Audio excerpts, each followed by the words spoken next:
நாங்க உழைக்கிறது இந்தியா முழுமைக்கு சமூக நீதி, மாநில சுயாட்சி, கூட்டாட்சி, மத நல்லிணக்கம் ஆகிய உயர்ந்த கருத்துக்களை வென்றெடுக்கத்தான்.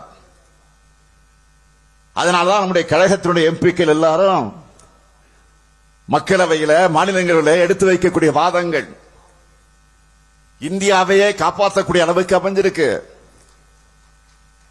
இதை பார்த்து இப்ப என்ன பண்றாங்க? தமிழ்நாட்டினுடைய நாடாளுமன்றத்தினுடைய எண்ணிக்கையை குறைக்க சதி செய்யறாங்க.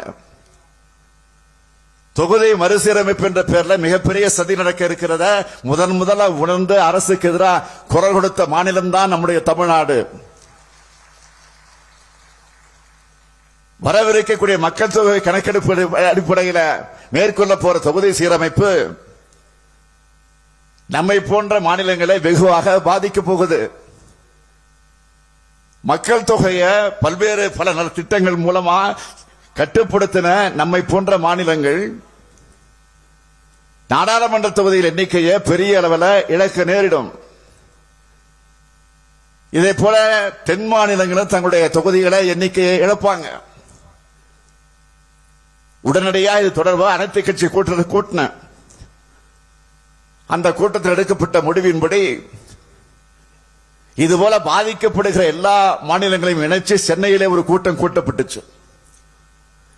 7 மாநிலங்களை சார்ந்த 22 கட்சிகள் அந்த கூட்டத்தில் கலந்து கொண்டாங்க. அந்த கூட்டத்துடைய முடிவின்படி அகில இந்திய முழுமைக்கான கூட்டு நடவடிக்கை குழுவை அமைச்சிருக்கிறோம். அந்த குழுவின் சார்பில் பிரதமர் மோடி அவர்களை சந்திக்க தேதி கேட்டு கடிதம் அனுப்பியிருக்கிறோம். பிரதமர் அவர்களோ விரைவில் நேரம் ஒதுக்குவார் என்ற நம்பிக்கையோடு நாங்கள் இருக்கிறோம். இன்னும் சில மணி நேரத்தில் தமிழ்நாட்டுக்கு பிரதமர் வர இருக்கிறார். ராமேஸ்வரத்துக்கு நீலகிரி விழாவில் கலந்துக்கிறதுனால ராமேஸ்வரம் விழாவில் என்னால் பங்கேற்க முடியாத நிலைமை. இந்த சூழ்நிலையை நான் அவருக்கு ஏற்கனவே தெரிவிச்சிட்டேன். அந்த நிகழ்ச்சியில் நம்முடைய அமைச்சர் பெருமக்கள், மாண்புமிகு நிதித்துறை அமைச்சர் தங்கம் தென்னரசு அவர்களும் பால்வளத்துறை அமைச்சர் ராஜ கண்ணப்பன் அவர்களும் அங்கே பங்கேற்கிறார்கள். இந்த கூட்டத்தின் மூலமாக, இந்த நிகழ்ச்சியின் மூலமாக, உங்கள் மூலமாக தமிழ்நாட்டுக்கு வரக்கூடிய மாண்புமிகு பிரதமர் மோடி அவர்களை நான் கேட்க விரும்புவது, தமிழ்நாட்டு மக்களுக்கு ஏற்பட்டுள்ள நியாயமான அச்சத்தை நீங்க போக்கணும். தென் மாநிலங்கள் உள்ளிட்ட மக்கள் தொகையை கட்டுப்படுத்தின மாநிலங்களோட தொகுதி விழுக்காடு குறையாது என்கிற உறுதிமொழிய தமிழ்நாட்டு மண்ணில் நின்று நீங்க வழங்கணும். அதுக்கான அரசியலமைப்பு சட்ட திருத்தத்தை நாடாளுமன்றத்திலையும் நிறைவேற்றணும். இது ஏதோ வெறும் தொகுதியோட எண்ணிக்கை பத்தின கவலை மட்டும் இல்ல, இது நம்ம அதிகாரம், உரிமைகள் மற்றும் எதிர்கால நிலங்களை பத்தின கவலை. புதுச்சேரியோடு சேர்த்து 40 எம்பிக்கள் இருக்கும்போது தமிழ்நாட்டின் குரலை நாடாளுமன்றத்தில் நசுக்கிறாங்க. இந்த எண்ணிக்கையும் குறைஞ்சா தமிழ்நாட்டை ஒழிச்சிடுவாங்க, நசுக்கிடுவாங்க.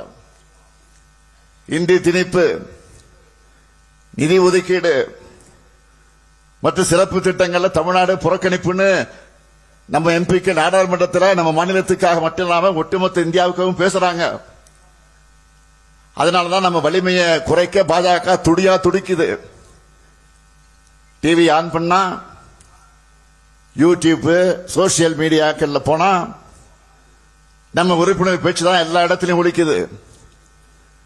வெப்பாரிய திருத்த சட்டத்தை எப்படி நள்ளிரவு 2 மணிக்கு ஒன்றிய பாஜக அரசு அனைத்து எதிர்க்கட்சிகளுடைய கடும் எதிர்ப்பையும் மீறி நிறைவேற்றுறாங்கன்னு பார்த்திருப்பீங்க. தொடக்க முதல தமிழ்நாடு அரசும் திமுகவும் அதை கடுமையாக எதிர்த்தோம். நாடாளுமன்ற கூட்டுக்குழு இடம்பெற்றிருந்த நம்முடைய ராசா அவர்களும் அப்துல்லா போன்றவர்கள் எல்லாம் அந்த பரிந்துரைகள் எல்லாம் படிச்சு பார்த்துட்டு எதிர்ப்பு தெரிவிச்சிருக்கிறாங்க. ஆனா எதையும் காதுல வாங்காம வக்திருத்த சட்டம் ஜனநாயகத்துக்கு விரோதமான முறையில் நிறைவேற்றப்பட்டதுக்கு அப்பவும் எல்லா எதிர்க்கட்சிகளும் விவாதத்தில் கலந்துகிட்டு ஆவேசமா, அறிவுபூர்வமா, விளக்கமாக தங்களுடைய நிலைப்பாட்டை முன்வச்சாங்க. மக்களவையில் நம்முடைய அருமை சகோதரர் ராசா அரை மணி நேரத்திற்கு மேல நெருப்பு பறக்க பேசுறது தலைப்புச் செய்தியாச்சு. மாநிலங்களவையில் நம்முடைய திருச்சி சிவா அவர்கள் 20 நிமிடத்திற்கு மேல பேசி உணர்ச்சிபூர்வமாக அங்கே முழங்கி இருக்கிறார். இது ஒரு புறம். இன்னொரு பக்கம் அதிமுக மாநிலங்களவை உறுப்பினர் தம்பிதுரை எவ்வளவு நேரம் பேசினார் தெரியுமா? ஒரே ஒரு நிமிஷம் தான். கிரிக்கெட்ல முதல் பதிலே டக் அவுட் ஆகிற பேட்ஸ்மேன் கூட இதை விட அதிக நேரம் களத்தில் இருப்பார். அப்படி பேசின ஒரு நிமிஷத்திலையும் அதிமுக இது எதிர்க்கதா ஆதரிக்கதான்னு சொல்லவே இல்லை. ஆனா நாங்க இந்த மசோதாவை நிறைவேற்றப்பட்ட அன்று காலையிலேயே நம்முடைய சட்டமன்றத்திற்கு கருப்பு பட்டை அணிஞ்சு விட்டு வந்து எதிர்ப்பை பதிவு பண்ணோம். அது மட்டும் இல்ல, திமுக சார்பில் உச்சநீதிமன்றத்தில் பக்திருத்த சட்டத்தை எடுத்து வழக்கு தொடர்வோம்னு சட்டமன்றத்தில் அறிவிச்சிருக்கிறேன். நாளை நம்ம துணை பொதுச் செயலாளர் ராசா பேர்ல வழக்கு தொடுக்கப்படும். இன்னொரு செய்தியும் பார்த்திருப்பீங்க. தமிழ்நாடு அனுப்பின நீட் விலக்கு சட்ட மசோதாவை நிராகரிச்சிருக்கக்கூடிய ஒன்றிய பாஜக அரசு அதையும் நேற்று முன்தினம் சட்டமன்றத்தில் நான் அறிவிச்சிட்டு அடுத்த கட்ட சட்ட அரசு நடவடிக்கைகளை தீர்மானிக்க வருகிற 9ஆம் தேதி தமிழகத்தில் இருக்கக்கூடிய சட்டமன்றத்தில் இடம்பெற்றிருக்கக்கூடிய அனைத்து கட்சி கூட்டத்தை கூட்டியிருக்கிறேன்.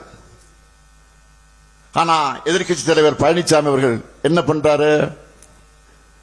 நேற்று முன்தினம் நீட்டால மாணவியர்கள் பலியானதுக்கு திமுக மீது குற்றம் சொல்லி அறிக்கை விடுகிறார். நான் கேட்கிறேன், திமுக ஆட்சியில் இருக்கும்போது தமிழ்நாட்டில் நீட் வந்துச்சா, இருந்துச்சா? இல்ல. தலைவர் கலைஞர் முதலமைச்சராக இருந்தவரை நீட் கிடையாது. இவ்வளவு ஏன்? அம்மையார் ஜெயலலிதா இருந்தவரை கூட நீட்டை தமிழ்நாட்டுக்குள்ள அனுமதிக்கல. அவர் மறைவுக்கு பிறகுதான்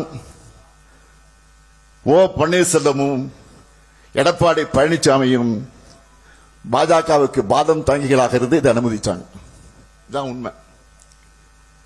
நான் கேட்கிறது, இப்ப கேட்கிறேன், நீங்க அப்பா ஆதரிச்சிட்டீங்க, அனுமதிச்சிட்டீங்க, அதை விட்டுருவோம். இப்ப நான் கேட்கிறது, கூட்டணியில் இருந்தப்பவும் கூட்டணியில தேர்தலை சந்திச்சப்பவும் நீட் விலக்கு வேணும்னு ஏன் நீங்க பாஜக கிட்ட நிபந்தனை விதிக்கல? ஆனா நம்ம காங்கிரஸ் கட்சியுடைய தலைவர் ராகுல் காந்தி அவர்கள் மூலமா இந்தியா கூட்டணி ஆட்சிக்கு வந்தா தெளிவா சொன்னார், நீட்டை விரும்பாத மாநிலங்களுக்கு விலக்கு அளிக்கப்படும் என்று தேர்தல் உறுதிமொழியை தந்தார். சொல்ல வச்சோம், நாங்க சொல்ல வச்சோம். இப்ப கேட்கிறார பழனிசாமி, நீட் ரகசியத்தை சொல்லுங்க பழனிசாமி கேட்டுக்கிட்டு இருக்காரு. இந்தியா கூட்டணி ஆட்சி மட்டும் ஒன்றியத்தில் அமைஞ்சிருந்தா நிச்சயம் நீட் விலக்கு நிறைவேறி இருக்கும். மாண்புமிகு எதிர்க்கட்சி தலைவர் எடப்பாடி பழனிசாமி அவர்களே, பாஜக கூட கூட்டணி இருக்கு இல்லன்னு மாத்தி மாத்தி பேசுற உங்களுக்கு நான் இந்த மேடையில் இருந்து சவால் விடுறேன். தமிழ்நாட்டு மாணவ செல்வங்கள் மீது உங்களுக்கு துளியாவது அக்கறை இருந்தா பாஜக கூட்டணிக்கு போறதுக்கு முன்னாடி நீட் விலக்கு தந்தாதான் கூட்டணின்னு வெளிப்படையா அறிவிக்க தயாரா? உருப்படியா ஒன்னும் பண்ணாம வாய்ச்சவடால் விட்டுட்டு இருக்கிறதுதான் மக்களால் மீண்டும் மீண்டும் நீங்கள் புறக்கணிக்கப்பட்டு இருக்கிறீங்க. எங்களை பொறுத்தவரை மக்களான உங்க மேல இருக்கக்கூடிய நம்பிக்கையால சொல்றேன், சங்க காலத்து உரம் குடியாட்சி காலத்திலையும் கோலோச்சும் தமிழ்நாட்டை எத்தகைய அரசியல் சூழ்ச்சிகளுக்கும் வீழ்த்திட முடியாது.